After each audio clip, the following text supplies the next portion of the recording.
let's hear, speaking of humanitarian thoughts, John Stossel.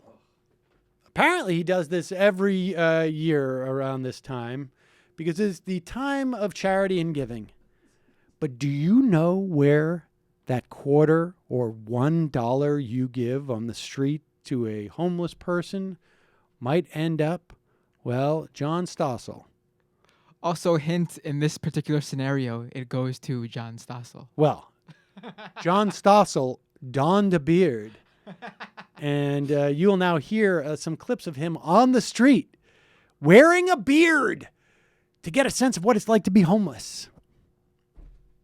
Yeah, 'tis the season to be giving. But as John Stossel demonstrates in tonight's episode of Stossel, not everyone in every organization is worthy of your charity. Some are actually scammers.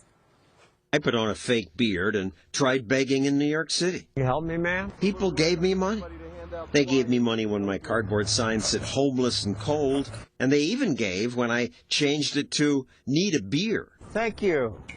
You know, I'm a beer drinker myself. Yeah, thank you. When we asked givers why they gave, people said things like this. I don't know, that guy looked pretty needy, I suppose. I just begged for an hour, but I did well.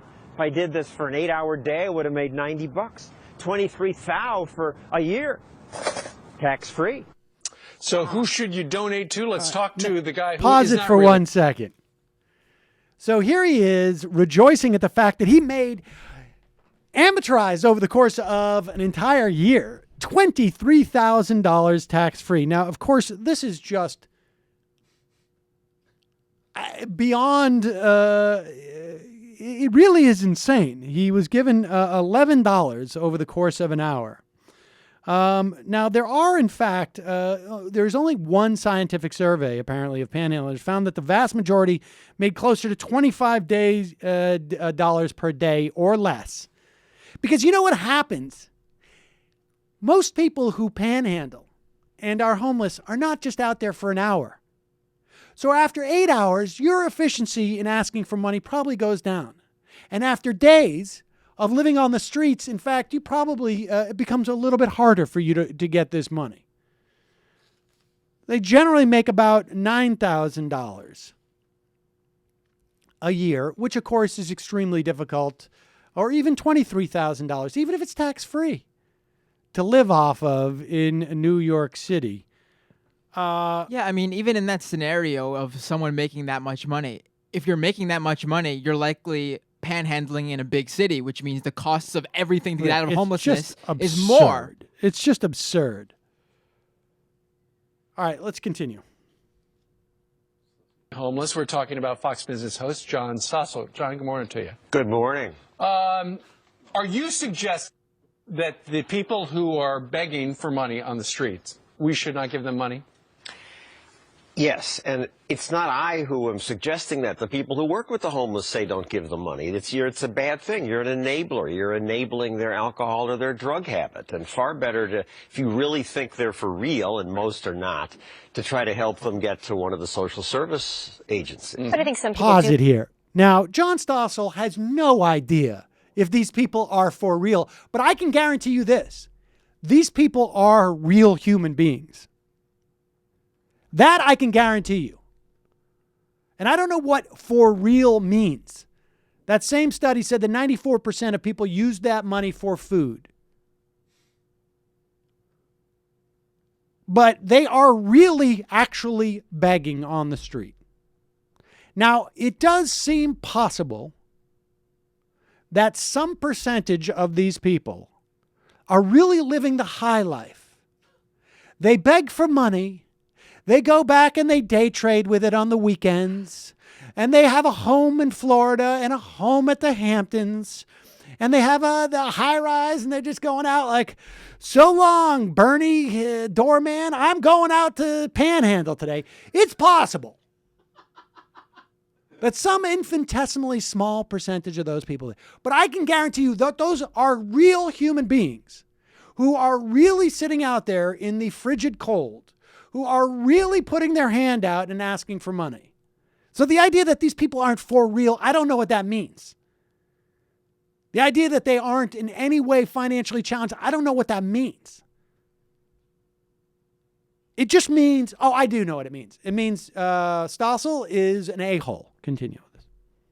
Like seeing exactly where their money is going. And this actually brings me to the next point. You say that there are a ton of charities out there that really aren't putting their money where their mouth is, right? So you have ones that we should Some possibly spend avoid. most of the money on fundraising and officers' salaries. And I give to charities that I can observe personally. Now pause it. This is a valid issue.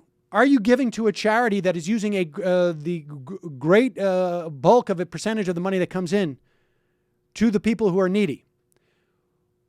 Notice how Stossel conflates these things. But also notice how Stossel is not doing a groundbreaking report on the incredible amount of fraud and mismanagement in charities. How many weeks and months and years has Fox dedicated to the incredible amount of fraud, 1% in Medicare, 1% in Social Security disability?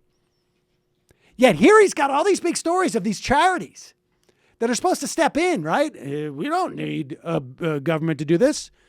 Where's all the stories on the incredible fraud and waste in charity? Now, that's just a sidelight. What's really more interesting about this story is I wore a beard, a fake beard.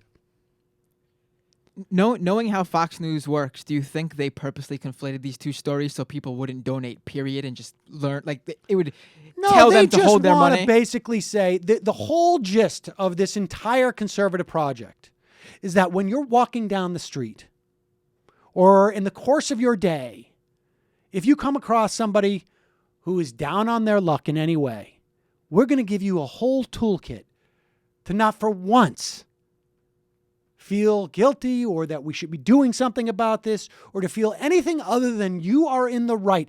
You, in fact, are the one who's being oppressed.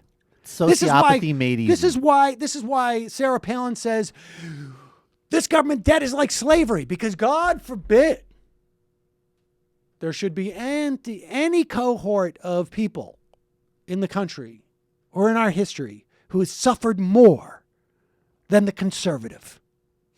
When you walk down the street, when you see a homeless person who is begging for money, the conservatives want to teach you that the proper response is to feel bad for yourself. That you are the one being oppressed by this person asking me for money. That you are the one being oppressed by the fact that some liberals want to get together and have government do something about this. It is you who is suffering. And if you give charity, you are blessed. But you're still being oppressed by even some of these charities. That's what this is. That's what this whole racket is. There's no other agenda. Just to make a-holes feel better about themselves. Is there any more of that to the sound, or do we even care? Forget it. I don't even want to hear any more of that. Oh, no, you know what, though? Actually, maybe we should play another 30 seconds. All right, play another 30 seconds. Something else comes up that you'll want to hit on. Also, which is one way to check, Sure. and there are also charity rating services like Charity Navigator and the Better Business Bureau, and they help, but it's not perfect. They get conned too. What are some of your favorites? Well, I give to Central Park Conservancy because I can see they do a good job taking care of this park when the government let it go to seed. Pause it. I give. He gives to a private public thing that basically just makes Central Park pretty for rich people. Do you think that includes kicking out the homeless? And we've got it. It also helps us kick out the homeless people from there. To a group called Doe Fund, Men in Blue, Ready, Willing, and Able. You've seen them around here. They rehab ex-cons, and I watched them work, and I could see that they walk with spring in their step, and they must be doing a good job. I checked it. There you go. Spring in the step. If only the homeless had more spring in their step.